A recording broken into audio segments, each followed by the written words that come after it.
Hello students, তোমাদের আমি last ভিডিওতে কুলম্বস লর ইন্ট্রোডাক্টরি পার্টটা এক্সপ্লেন করেছিলাম যে কুলম্বস লতে দুটো চার্জেস থাকলে, আমি যেটা এক্সপ্লেন করেছি সেটা হলো দুটো চার্জেস থাকলে তাদের মধ্যে যে ফোর্সটা কাজ করে সেটা কার কার উপর ডিপেন্ড করে, সেগুলো লাস্ট ভিডিওতে আমার এক্সপ্লেনেশন ছিল ডিটেলসে। দ্যাট ইজ দুটো যদি চার্জেস থাকে তাদের মধ্যে ফোর্সটা তাদের চার্জেসের মাল্টিপ্লিকেশনের উপর ডাইরেক্টলি প্রপোর্শন থাকে, অ্যান্ড তাদের মধ্যে ডিস্টেন্স থাকে তার সাথে ইনভার্সলি প্রপোর্শন থাকে। এছাড়া আর একটা পার্টের উপর ভেরি মাচ ডিপেন্ডেন্ট, সেটা হলো যে মিডিয়াম। তার জন্য এপসাইলন টার্মটা আসছে, যেটাকে বলা হয় পারমিটিভিটি। যে মিডিয়ামটা কোন মিডিয়ামে তুমি চার্জেসগুলোকে রেখেছো তার উপর এটা অনেকটাই ডিপেন্ড করে যে এদের মধ্যে force of attraction, electrostatic force of অ্যাট্রাকশনটা কতটা থাকবে।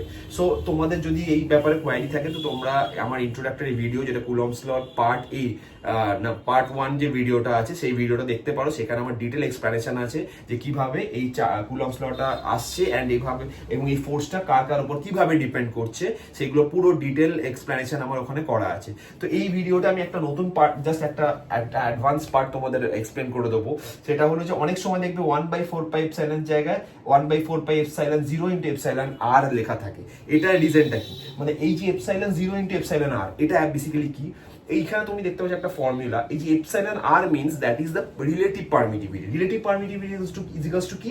Epsilon by epsilon 0। এপসাইলন হচ্ছে পার্টিকুলারলি কোনো একটা মিডিয়ামের পারমিটিভিটি। ধরো ওটা ওয়াটারে আছে তাহলে ওয়াটারের ভ্যালু থাকবে, যদি ওটা এয়ারে থাকে তাহলে এয়ারের ভ্যালু থাকবে, যদি অন্য কোনো মিডিয়ামে থাকে তাহলে সেটা অন্য কোনো মিডিয়ামের ভ্যালু থাকবে।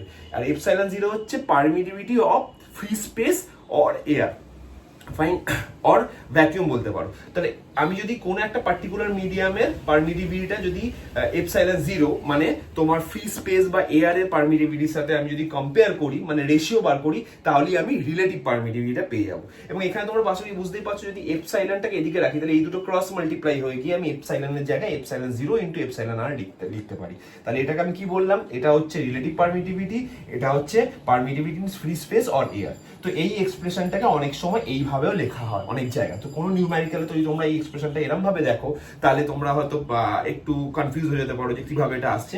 তখন কনফিউজ হওয়ার কিছু নেই, সেটা আমি এক্সপ্লেন করে দিলাম যে এটা এইভাবে লেখা হচ্ছে। তার রিজনটা হচ্ছে দ্যাট দিস ফর্মুলা যে রিলেটিভ পারমিটিভিটি টার্মটা আসছে বলে। আর এছাড়া আমি তোমাদের আরেকটা যে এক্সপ্লেন বলে দিই জাস্ট, সেটা হচ্ছে এই যে পার্টটা, এটা যে কনস্ট্যান্ট পার্টটা আগের দিন তোমাদের পার্ট 1 ভিডিওতে বলেছিলাম যে কনস্ট্যান্ট পার্টটা আসছে, সেই পার্টটার একটা পার্টিকুলার ভ্যালু আছে। সেই ভ্যালুটা হলো 9 × 10⁹ newton metre square per coulomb square.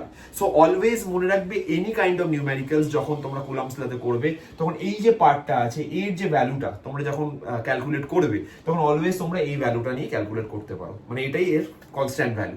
So এর পরের ভিডিওগুলোতে আমি তোমাদেরকে এই টপিকের ওপর কিছু নিউমেরিক্যাল সলভ করে দেখাবো, যাতে তোমাদের এই কনসেপ্টটা আরো ডিটেলসে ক্লিয়ার হয়ে যায়। অ্যান্ড ফাইনালি তোমাদের এক্সামেও নিউমেরিক্যালস আসতে চলেছে। সো ফাইনালি দেখো, অ্যান্ড তোমাদের ভিডিওটা ভালো লাগলে তোমরা লাইক অ্যান্ড সাবস্ক্রাইব করে দাও, যাতে তোমরা আপকামিং ভিডিওসগুলো আপডেট তোমরা পেতে থাকো। Thank you.